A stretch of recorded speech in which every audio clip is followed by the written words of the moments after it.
kasih. Bapak Uskup Monsignor Pius Wiraprakti yang kami hormati, Bude Agustinus Mujia sebagai Kepala Kantor Yayasan Perwakilan Ketapang yang terkasih, para pengurus komite terlibat hadir, Bapak Ibu Purnatugas, Bapak Ibu Purnatugas yang saya kasihi, Bu Asih, lalu Bu Yuli, Pak Baidin, tadi saya lihat juga ada Pak Aris dan teman-teman semuanya, Bapak Ibu pendidik dan tenaga kependidikan seperwakilan Ketapang. Ini disebut kota atau hulu atau hilir? Ya, seketapang saja ya. Dari asrama, DKR, TK, SD, SMP, dan SMA yang kami banggakan. Perkenankan saya untuk mengucapkan salam untuk kita semua. Adil Katalino Bajuramen Kasaruda Basengat Kajubata. Teman-teman yang terkasih, rekan-rekan saya yang saya hormati, hari ini adalah hari yang luar biasa bagi kami sebagai kongregasi FIC. 16 tahun sebelum Paus Pius meresmikan bulannya bahwa Santa Perawan Maria terkandung tak bernoda, pendiri kami Bruder Bernardus Hugen dan Monsignor Louis Erten memberi nama kongregasi itu sudah dengan nama Maria yang dikandung tak bernoda. Hal ini dialami oleh Monsignor Erten sendiri di kota Maastricht yang menanggapi tantangan zaman pada waktu itu untuk membawa anak-anak ke mengenal Tuhannya. Jadi kalau tadi Bapak Uskup menyampaikan homili yang sangat menarik bagi saya, bagi kita semua, dan saya yakin Roh Kudus sendirilah yang menggerakkan Bapak Uskup sehingga membahasakan dalam bahasa yang lain. Mission statement kita sebagai bagian dari kongregasi FIC adalah membawa semua orang yang bersama di Yayasan Pamudi Luhur itu kepada keselamatan jiwa-jiwa. Kalau pendidikan kita saat ini belum sampai membawa ke sana, maka sebenarnya kita mengingkari. Undangan yang pertama, Monsignor Sileken mengundang para buder pendahulu. Boleh saya menyebut beberapa tokoh buder yang ada di tempat ini. Mungkin sebagian dari para purnatugas mengenal yang namanya Buder Ulberto yang lama berada di Tumbang Titi, Buder Eustasius yang lama di Tanjung. Di sini ada buder yang sangat dikenal, mungkin Bu Asih masih ingat, yang namanya Buder Venansius. Mereka adalah peletak-peletak dasar bagi berdirinya sekolah kita. Maka merayakan perlindungan Bunda Maria pertama-tama adalah tidak jauh dari kita. Pengalaman yang menyejarah berdirinya satuan pendidikan kita sampai dengan hari ini karena para pendahulu kita. Maka tugas kita adalah diundang dengan penuh kesadaran untuk melihat dan menilik kembali jati diri kita sebagai seorang pendidik, sebagai satuan pendidikan. Yayasan Usaha Baik yang menjadi bagian awal dari Pamudi Luhur. Usaha baik itu kurang lebih diartikan Pamudi Luhur sebenarnya, ngudi keluhuran, mengusahakan kebaikan, adalah yang dahulu Monsignor Sileken diteruskan oleh Monsignor Blasius dan saat ini dikawal oleh Monsinyur Pius Riono Prapti. Kita harus menyadari bahwa hadirnya satuan pendidikan tidak bisa lepas dari tugas kegembalaan gereja. Beberapa tahun yang lalu saya berada di sini, Monsinyur Pius pernah menyampaikan kepada saya, kalau Bapak Ibu guru, kalau para pastor, kalau para bruder, kalau para suster terlibat di dalam kegembalaan gereja yang lebih spesifik di dalam dunia pendidikan, sebenarnya sedang menabur sebuah harapan bagi anak-anak kita. Maka teman-temanku yang terkasih, tugas mendidik bukan hanya salah satu 4 profesi utama. Kemarin kami sebagai para buder yang berkarya di Yayasan Pamudi Luhur, mudah-mudahan Buder Edi dan Buder Kris sudah menyampaikan kepada teman-teman. Karena tugasnya setelah mengikuti pertemuan para buder yang berkarya di Yayasan Pamudi Luhur, mereka harus menyampaikan isinya apa. Saya sedikit saja, 1 poin saja. Profesi tertua di dunia ini hanya ada 4. Nanti bisa dibaca artikel ilmiahnya. Pertama adalah profesi karena janji, kaul, keterlibatannya, yaitu para buder, para suster, para romo, memprofesikan dirinya. Yang kedua adalah profesi karena kesehatan, salah satunya adalah dokter Indah. Yang ketiga adalah profesi karena setia kepada kebenaran, para advokat, para hakim, dan seterusnya. Yang keempat adalah profesi karena harapan akan lebih baik, yaitu pendidikan. Maka merenungkan Bunda Maria pada hari ini, saya menuliskan, cukup panjang tulisan saya, 6 halaman folio.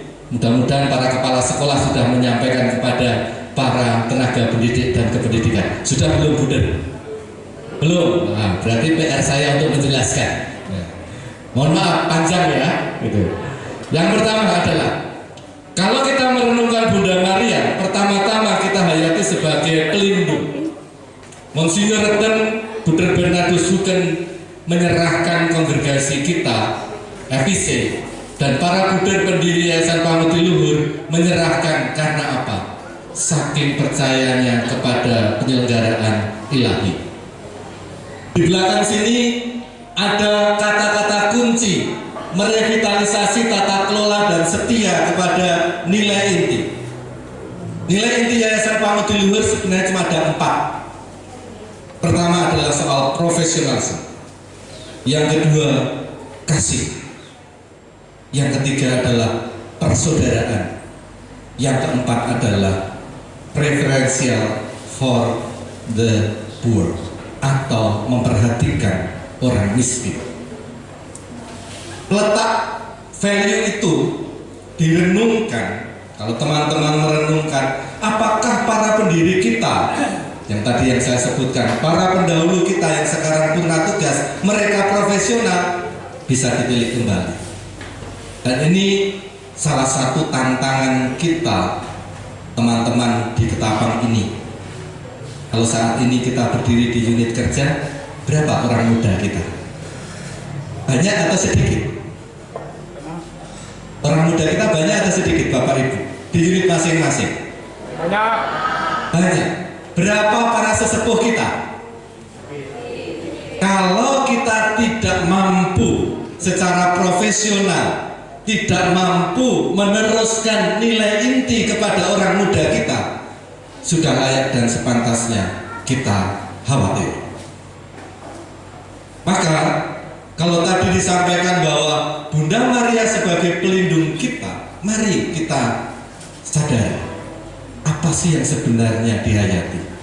Monsinyur tadi sudah meletakkan dasar bagi kita. Bunda Maria itu adalah menyiapkan waktu dirinya untuk tempat lebih suci bagi putranya dengan anugerah itu. Lalu yang kedua adalah Bunda Maria sebagai penuntun dan teladan ketaatan. Teman-teman, Buder Agus tadi menyampaikan perbaikan tata kelola yang pada tahun 2025 ini adalah tema tahun 2025. Maka hari ini sebenarnya kita hanya refleksi. Perbaikan tata kelola salah satunya adalah bagaimana kita terus-menerus berkoordinasi satu dengan yang lain. Maka salah satu keteladanan Bunda Maria untuk kita teruskan bagaimana dia terus-menerus menampakkan wajah putranya.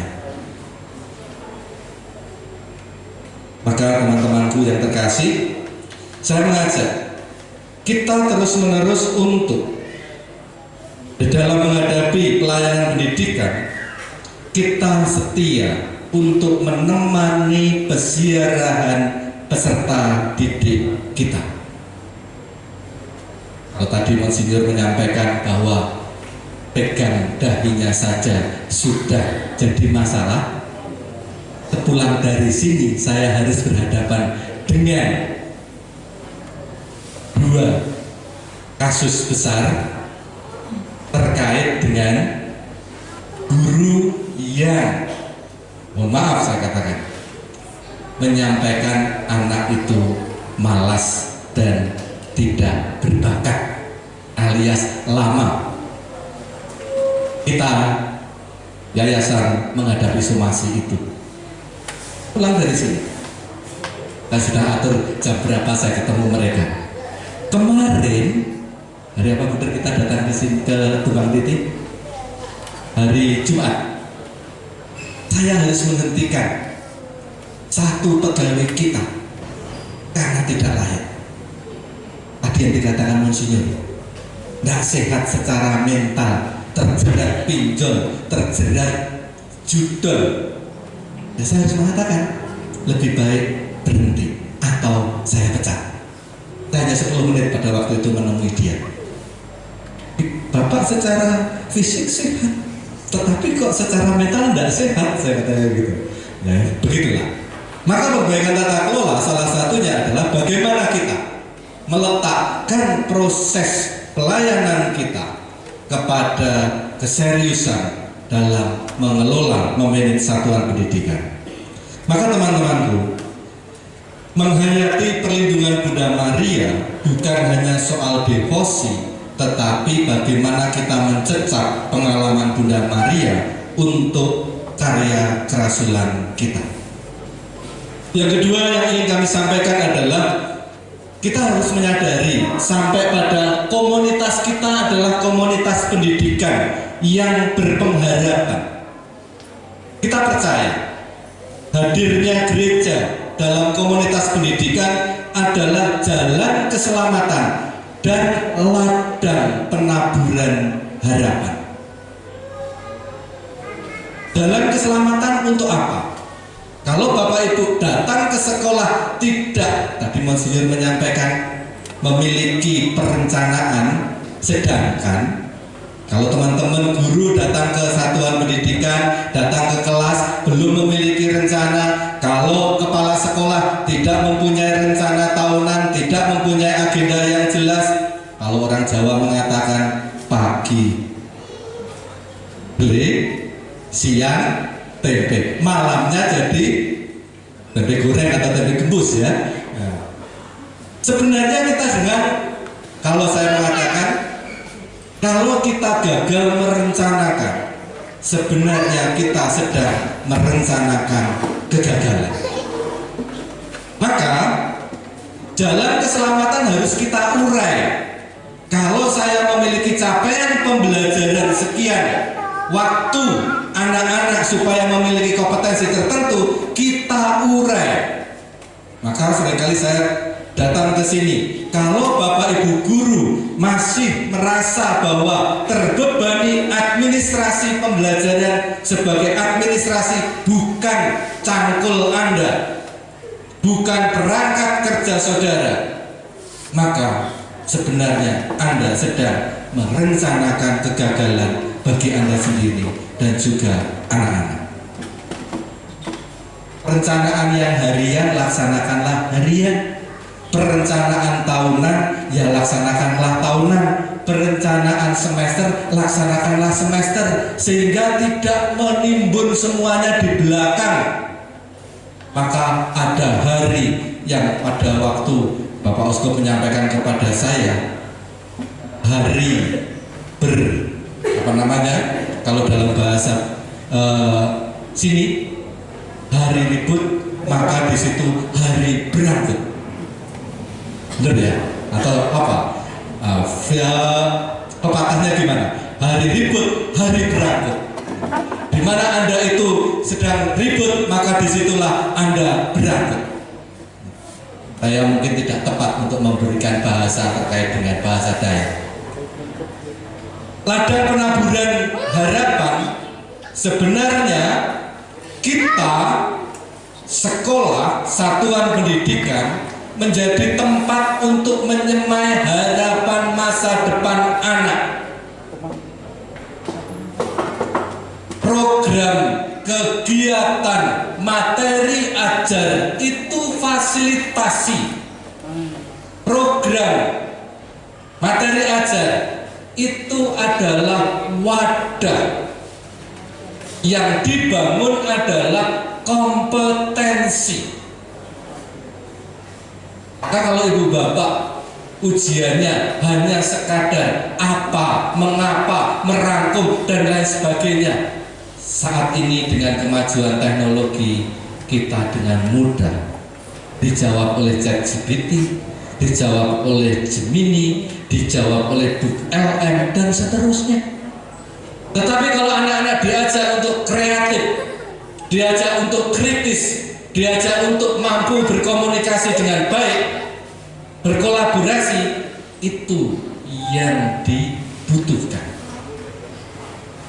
Maka taburan harapan itu bukan mengerjakan soal dapat 100, tetapi bagaimana soal kita membuat kita, anak-anak kita berkompetensi. Maka seringkali saya mengatakan, assessment saudara-saudari sebagai pendidik jangan hanya kemampuan survei saja, tetapi kemampuan sampai di dalam. Maka teman-teman, saya akan sedikit memberikan orientasi selama tahun 2026 sebagai yayasan. Mewujudkan komunitas pendidikan yang berpengharapan dan merevitalisasi tata kelola dan nilai inti akan segera kita tinggalkan di tahun 2025. Untuk hal-hal yang baik yang tadi disampaikan oleh Bu Mujia, teman-teman, saat ini kita mendigitalkan seluruh layanan kita. Hari ini adalah hari terakhir teman-teman untuk menyetujui KPI teman-teman. KPI apa? Kompetensi performance indikator yang ada dalam DP3. Kalau hari ini teman-teman merasa keberatan atas penilaian kepala sekolah, sampaikan keberatan itu. Karena apa? Kalau hari ini kepala sekolah belum dapat memberikan penilaian itu, teman-teman, saya jamin 1 tahun ke depan tidak ada yang naik pangkat. 1 tahun ke depan tidak ada yang naik berkala. Kita sudah melakukan agenda itu cukup ketat. Maka tadi para buder sudah selesai kan? Sudah. Buder sudah selesai? Nanti saya cross check di data saya, karena saya bisa melihat 2.600 sekian pegawai kita. Nah, untuk apa? Karena kita juga akan melihat, teman-teman, Bapak Ibu kepala sekolah, buder kepala sekolah, kepala unit kerja wajib 1 semester 1 kali supervisi pendidikan. Supaya apa? Menjamin kualitas kita. Maka di tahun 2026 yang akan kita jalani seperti ini. Di tahun 2026, teman-teman, kita akan menjalani dengan tema mewujudkan komunitas pendidikan yang mengedepankan integritas, profesionalitas, transparansi, dan akuntabilitas. Saya akan memulai dari kata yang terakhir, akuntabilitas. Sebagai pegawai Yayasan Pamudilur yang akuntabel, berarti kita bisa diperiksa, bisa mempertanggungjawabkan apapun terhadap kita. Tahun ini perencanaan pembelajaran menjadi satu topik yang akan kita kerjakan. Maka kalau Bapak Ibu guru nggak usah ragu, kalau sudah memiliki capaian pembelajaran harus sampai dengan perangkat harian. Kenapa? Karena tahun 2027 atau 2028 tunjangan profesi Anda dari Yayasan Pamudilur bisa jadi tidak muncul kalau tahun ini tidak dijalankan. 2028 kita memprogramkan ada tunjangan profesi bagi Bapak Ibu. Bukan hanya dari negara, tetapi dari Yayasan Pamudilur. Contohnya apa? Melalui key performance, KPI saudara dalam DP3 maupun dalam supervisi akademik saudara. Yang kedua, transparan, berarti dapat diakses oleh yang berkepentingan. Bapak Ibu, pembelajaran itu dapat diakses oleh siapa? Oleh subjek pembelajar. Siapa itu? Anak-anak kita. Jangan lalu marah kalau ditanya, Bapak Ibu hari ini kita belajar apa? Manut sama Bapak. Atau hari ini halaman ke-38 karena kemarin baru halaman ke-37. Tidak. Tujuan pembelajaran Anda apa? Tenaga administrasi bisa diakses secara transparan, bisa dibuktikan. Yang ketiga adalah profesional. Maka kami tadi Buder menyampaikan tahun 2026 adalah tahun transisi digitalisasi dari proses manual. Bu Lince saja sebagai pegawainya Buderan, lalu siapa lagi ya namanya? Yang di asrama siapa namanya Buder? Saya lupa. Bu Aci itu pun juga dinilai sebagai tukang masak. Ada instrumennya. Apalagi kepala sekolah. Maka kalau kepala sekolah itu belum menyelesaikan RAPBU, belum menyelesaikan program kerja, ya nilainya kepala sekolah turun. Hari ini saya menandatangani 4 kepala sekolah yang ditunda kepegawaiannya. Tadi pagi saya tandatangani. Karena apa? Terjadi fraud di sekolahnya. Salah satu profesional. Yang terakhir adalah soal integritas. Kalau kita accountable, kalau kita transparan, kalau kita profesional, akhirnya diri kita lah yang bisa mempertanggungjawabkan tentang siapa kita di hadapan sesama kita. Maka teman-teman, edisi lengkapnya nanti silahkan dibaca sendiri, 6 halaman saya sudah menuliskan. Untuk apa? Selamat 2026, inilah yang akan kita kerjakan. Ada 8 isu strategis, 2 diantaranya terletak di Ketapang. Saya ingin mengatakan isu strategis. 1. Harmonisasi pelayanan asrama, sekolah, dan masyarakat. Maka saya minta tolong dengan sangat. Untuk harmonisasi ini perwujudannya apa? Keterlibatan Bapak Ibu guru dalam pelayanan di asrama, keterlibatan asrama dalam pelayanan di pendidikan. Maka kalau Buder Edi, Buder Kris, Buder Juwadi nanti minta tolong Bapak Ibu guru untuk hadir di asrama sore hari jam tertentu, itu adalah dampak dari harmonisasi. Kita tidak ingin asrama hanya tempat kos biasa, tetapi ini menjadi wadah untuk leadership. Besok tanggal 11 saya akan menandatangani CSR khusus untuk asrama WPK dengan Bank Construction China. Untuk apa? Supaya pelayanan di asrama lebih baik. Yang kedua, isu strategisnya adalah pelayanan yang kolaboratif. Kita di sini sangat ideal. Ada daycare, ada TK, ada SD, ada SMP, ada SMA. ada asrama.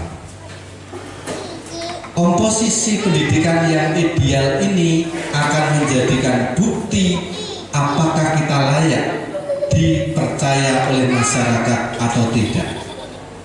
Menjadi pertanyaan besar ketika orang-orang yang sudah kita layani tidak melanjutkan di satuan pendidikan berikutnya. Berarti kita sedang dalam kerangka refleksi.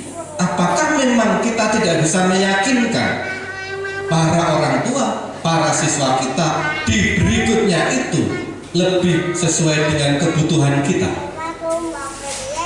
Refleksi masing-masing. Salah satu cirinya adalah yang besok akan kita lihat adalah berapa jam kosong kita. Bapak Ibu sudah mendapatkan jadwal yang di SMPL kan? Siapa pengajarnya? Para TU sudah tahu. Di sana saya menghitung kelebihan jam mengajar, di sana saya menghitung semuanya. Proses digitalisasi besok akan melihat kalau setiap di sini tadi kelihatannya ada CCTV ya. Nah, setiap kelas ada CCTV akan terlink dalam satu sistem yang sama. Untuk apa? Berapa persen kehadiran kita di ruang belajar anak-anak? Ini masih kehadiran loh. Saya ingin menyitir satu pengalaman. Bapak Ibu, anak-anak serengkah kanan dan serengkah kiri, beberapa anak itu merupakan anak dari teman-teman kita yang ngajar di SD negeri sebelah. Tetapi kenapa mereka itu menyekolahkan anaknya di Serengkah? Saya bertemu sama orang tua itu, saya bertanya, real saya bertanya, kenapa Bu di sini? Menunggu siapa? Menunggu anakku. Kenapa kok menyekolahkan anaknya di sini? Karena di sini gurunya nggak pernah kosong.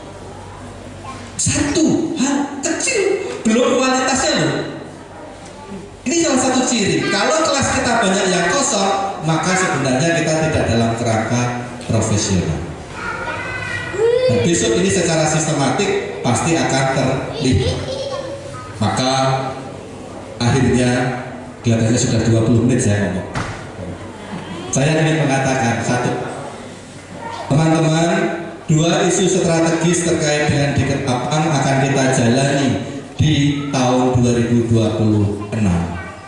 Maka saya mohon tolong, yuk bareng-bareng kita duduk bersama, budayakan budaya kolaboratif, rapat bersama. Di sini ada TK, ada SD, duduk bersama sebagai koordinator. Di sini ada kelas 1A, 1B, 1C, duduk bersama di dalam proses perencanaan. Di SMP ada guru matematika 2 orang, di SMA ada guru bahasa Indonesia 3 orang, duduk bersama sebagai kolaborasi bersama. Sehingga seperti Bapak Ibu orang tua lalu tidak memilih, wah nyaman bah kalau wali kelasnya Bu Rita daripada Bu Mita.